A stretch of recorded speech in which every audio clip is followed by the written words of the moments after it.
अरे राम राम राम राम। कितनी जोर की बारिश हो रही है। 2 दिनों से यह बारिश तो रुकने का नाम ही नहीं ले रही है। मुझे लगता है अब जल्दी ही मेरी छत से पानी टपकने लगेगा। तभी उधर से एक शेर बारिश से परेशान होकर छिपने की जगह ढूंढते ढूंढते उसी किसान की झोपड़ी के पीछे बने तबेले में घुस जाता है, जिस तबेले में उस किसान के कुछ गधे बंधे हुए थे। अंधेरा ज्यादा होने के कारण शेर गधों को देख नहीं पाता है और उन्हीं के बीच जाकर खड़ा हो जाता है।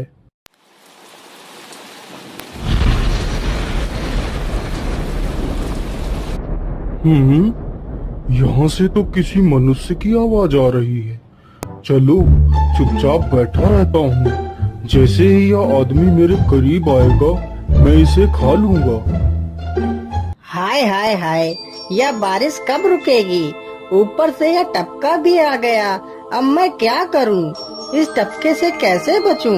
इतना तो डर मुझे शेर और बाघ से भी नहीं लगता है, जितना डर मुझे इस टपके से लगता है। अरे यह टपका कौन है? मुझे लगता है यह टपका तो मुझसे भी ज्यादा खतरनाक है।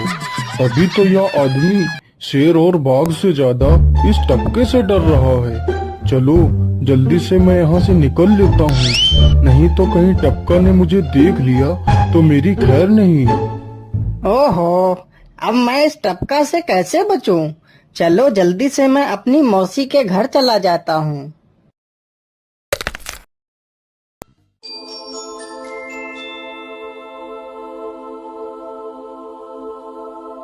अरे चल चल गधे की औलाद, यहाँ पर छिपा हुआ बैठा है। अरे चल जल्दी। अरे ये क्या, जिसका डर था वही हुआ। यह टपका तो मुझ पर हावी हो गया।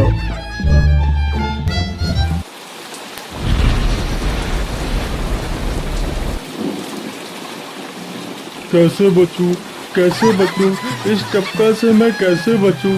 हे भगवान मेरी सहायता करो, मुझे इस टपका से बचाओ। मैं आज के बाद किसी प्राणी को नहीं मारूंगा, मैं मांसाहार छोड़ के शाकाहारी बन जाऊंगा। भगवान मेरी रक्षा करो।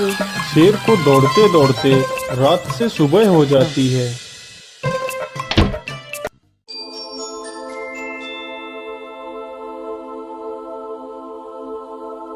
अरे देखो देखो, यह तो शेर की सवारी कर रहा है। अरे हाँ, सच में ये तो शेर की सवारी कर रहा है। इसे तो डर भी नहीं लगता है। अरे उधर तो देखो जरा, यह आदमी कितना बहादुर है। यह आदमी शेर की सवारी कर रहा है। जिस शेर को देखकर हमारी धोती आगे से गीली और पीछे से पीली हो जाती है, यह तो उसकी सवारी कर रहा है। ये गांव के लोग भी ना पागल हो गए हैं, जो इस गधे को शेर। अरे बाप रे, यह तो सच में एक शेर है। हे भगवान मेरी रक्षा करो, शेर तो मुझे खा ही जाएगा। राम राम राम राम राम। अब क्या होगा? इस शेर से कैसे बचूं? अरे यह तो एक बरगद का पेड़ है। यही अच्छा मौका है, जल्दी से इस बरगद की जड़ पकड़कर ऊपर चढ़ जाता हूँ।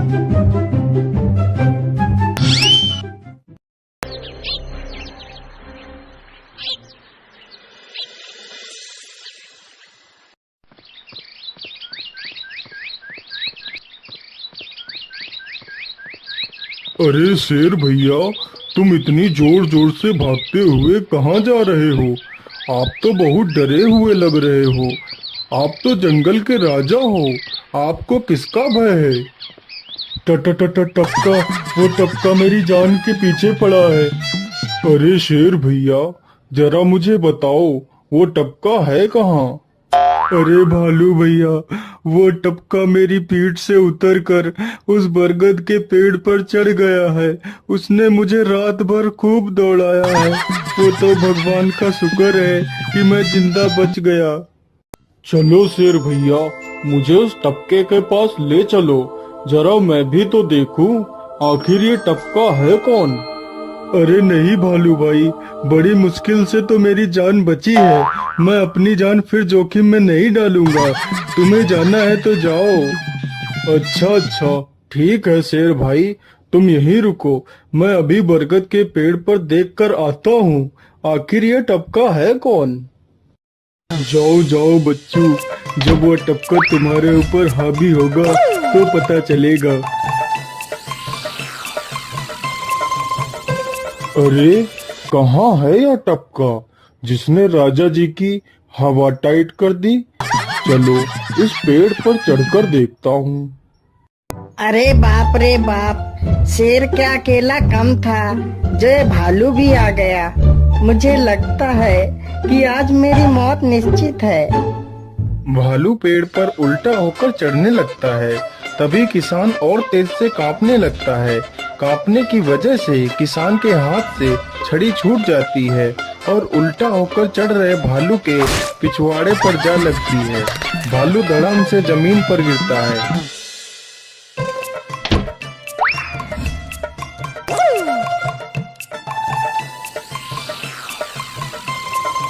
मुझे लगता है अब शेर और भालू दोनों भाग गए हैं। चलो अब जल्दी से यहाँ से निकल लेता हूँ।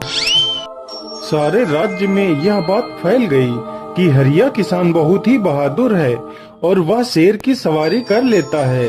धीरे धीरे यह बात राजा तक पहुँच गई।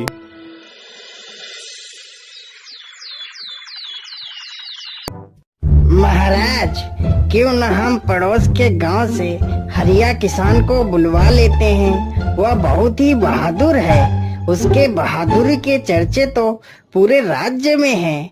मुझे पूरा विश्वास है वह इस काम को जरूर कर सकता है। वह इस दुष्ट शेर को जरूर पकड़ लेगा। सैनिकों, हरिया किसान को आदर पूर्वक हमारे दरबार में पेश किया जाए। महाराज, आपने हमें याद किया। बताइए क्या बात है। मालिक, हमसे कोई भूल हो गई क्या मालिक? नहीं नहीं हरिया, तुमसे कोई गलती नहीं हुई है।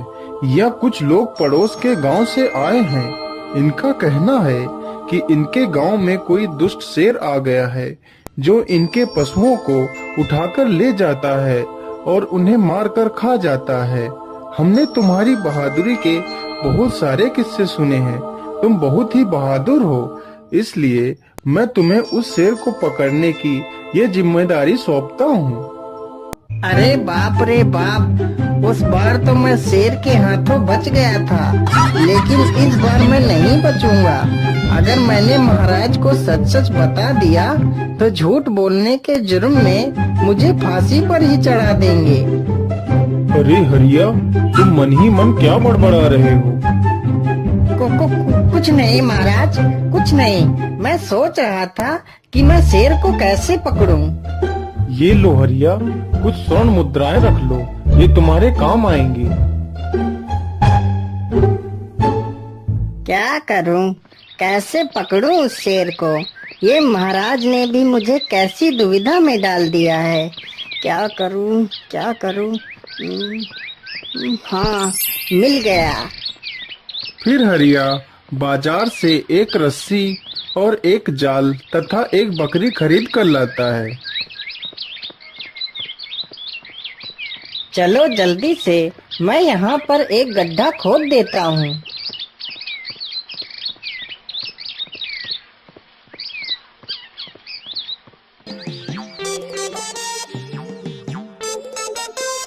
गड्ढा तो खोद दिया।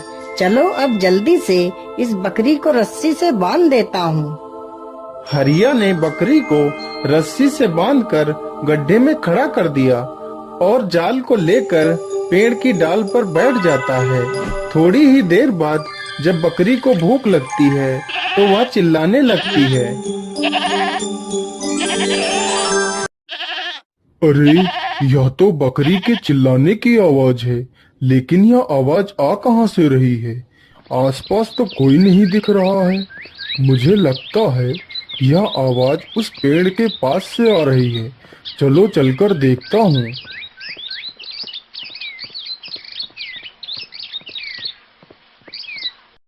अरे वाह, आज तो शिकार मेरे पास खुद चलकर आ गया। शेर तुरंत ही बिना देर किए हुए गड्ढे में छलांग लगा देता है। तभी किसान तुरंत ही बकरी को ऊपर खींच लेता है और जाल को गड्ढे के ऊपर गिरा देता है। शेर गड्ढे में ही फंस जाता है। यह देखकर गांव के सभी लोग बहुत ही खुश हो जाते हैं।